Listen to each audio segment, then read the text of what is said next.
Notes on reading Lesson 0. What I remember is that Clay is really fucked up. Everyone that Clay knows is really fucked up.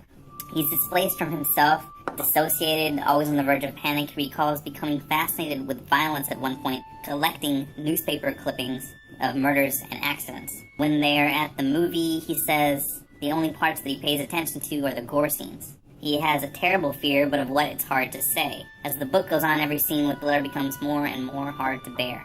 I can feel how much Clay is repulsed by her, and moreover his time with her. But the problem seems to be that he can't become emotionally involved enough in anything at all. Everything is distant except for his paranoia and his fear. None of his friends seem there in any real sense. The scene where Muriel is doing heroin is telling because she's not pretending in that moment. Everyone is genuinely either afraid or horrified or obscenely attracted to the moment. Clay's nausea there is probably a reaction to the reality, the depth of emotion that the situation reveals. Or perhaps what I'm describing there are my emotions as I read the passage. It felt good reading it. I wanted Muriel to slip into that moment. I wanted everyone to go into that room and watch her destroy herself, because that's who Muriel really is. I wanted them to see her as she really is, peeling away the layers of her body until all that is left is a bit of skin on a corpse. The language is simple.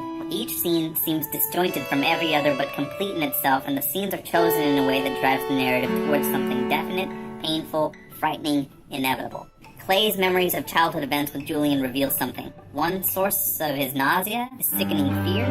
He can remember when they were friends, that's it. He goes back to the memories of the time when he felt human connection. All his remembrances involve human connection, in contrast to the alienation of the moment. Clay is disfigured by loneliness. We as readers are moved towards the conclusion that people are focused on fame, status, drugs, popular culture, entertainment as a reaction against the complete and unrelenting deprivation of meaningful human connection in the lives of the characters. Снег, снег,